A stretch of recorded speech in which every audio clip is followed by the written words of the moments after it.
kerupuk ayam MR. Di sini isinya ada nasi, kerupuk ayam.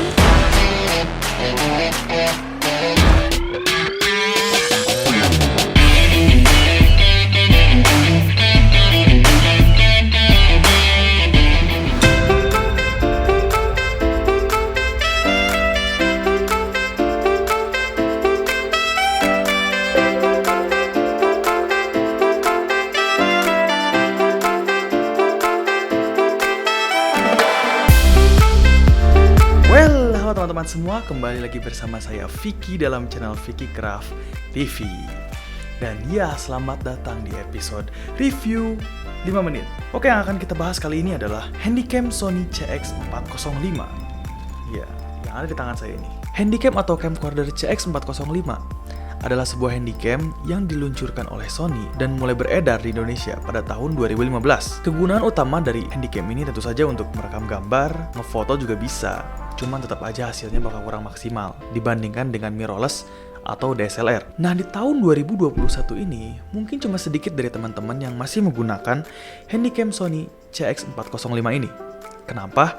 Ya mungkin karena sekarang sudah berkembangnya teknologi DSLR dan mirrorless semakin canggihnya, sehingga membuat video dan film mungkin masih lebih enak pakai itu dibanding pakai handycam kecil ini. Dan tapi di video kali ini, gue bakal tetap sharing berdasarkan pengalaman mengenai kelebihan dan kekurangan dari handycam ini. Oke, untuk kelebihannya dulu ya. Yang pertama, harganya yang terjangkau. Iya teman-teman semua, Sony CX405 ini dibanderol dengan harga 2-3 juta setengah di Indonesia. Kalian bisa nemu ini di online atau di toko-toko elektronik manapun, toko kamera ya. Kalian bakal menemukan di harga segitu. Yang kedua, videonya sudah Full HD. Iya teman-teman, dengan harga yang disebutkan tadi, kalian sudah bisa mendapatkan video dengan resolusi 1080 pixel dengan 50 fps. Jadi kalau kalian yang suka bikin sinematik gitu kan,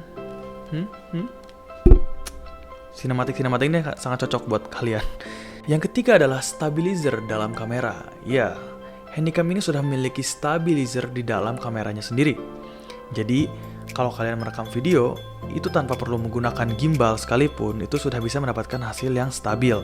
Karena handycam ini memiliki fitur yang bernama Optical Steady Imager Stabilization. Walaupun sebenarnya jangan sampai dibawa lari-lari ya, karena sestabil apapun dibawa lari-lari tetap dia bakal goyang, oke?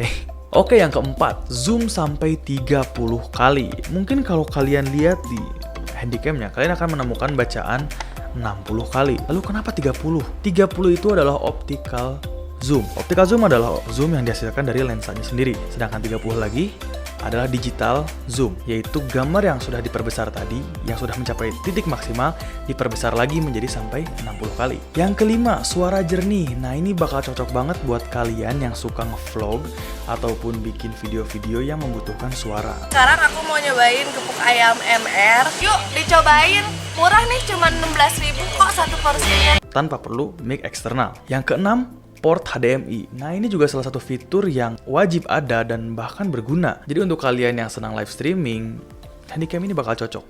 Karena gue udah pernah nyobain live streaming pakai ini dan ya, hasilnya memuaskan.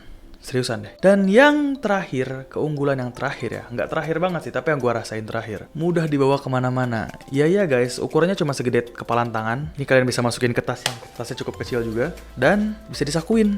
Tapi yang nggak direkomendasiin juga sih kalau untuk disakuin. Oke, sekarang kita masuk ke kekurangannya. Setiap ada kelebihan pasti ada kekurangan. Dan kekurangan dari handycam ini mungkin nggak akan sebanyak dari kelebihannya. Kekurangan yang pertama adalah tidak adanya port untuk mic eksternal. Jadi handycam ini mungkin nggak support untuk kalian yang udah punya mic eksternal. Boya misalnya itu nggak akan bisa karena handycam ini nggak mendukung fitur mic eksternal. Yang kedua, handycam ini bakal cukup noise di tempat yang gelap. Oke, semua kamera mungkin bakal noise di tempat yang gelap, tapi handycam ini mungkin akan jauh lebih mengganggu noise-nya dibanding dengan kamera biasa ketika ditempatkan atau untuk nge-shoot tempat yang gelap. Dan ya, karena itulah kalau mau nge-shoot pakai handycam ini lebih baik siang atau menggunakan cahaya yang cukup, karena kalau enggak hasilnya bakal noise banget. Ditambah bakal adanya frame drop, frame rate yang turun karena ya kurangnya cahaya, akhirnya motionnya jadi blur gitu loh teman-teman. Dan yang ketiga adalah fitur bokeh. Ya oke.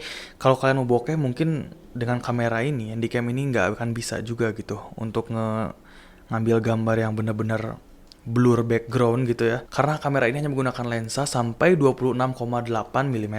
Dan kalau kalian untuk nge-shoot muka close up atau untuk nge-shoot sebuah objek dengan ekstrim close up dan membutuhkan bokeh atau background yang blur, mungkin kalian bisa menggunakan aja kamera dengan lensa 50 mm. Oke teman-teman semua, cukup itu dia review produk kita yang sekarang. Dan itulah fitur-fitur yang gue rasain selama gue pakai ini. Dan itu adalah kelebihan dan kekurangan yang gue rasakan ketika menggunakan handycam Sony CX405 ini. Oke, cukup sekian review produk kali ini. Dan ya, jangan lupa like, share, comment, and subscribe. Sampai bertemu di next video.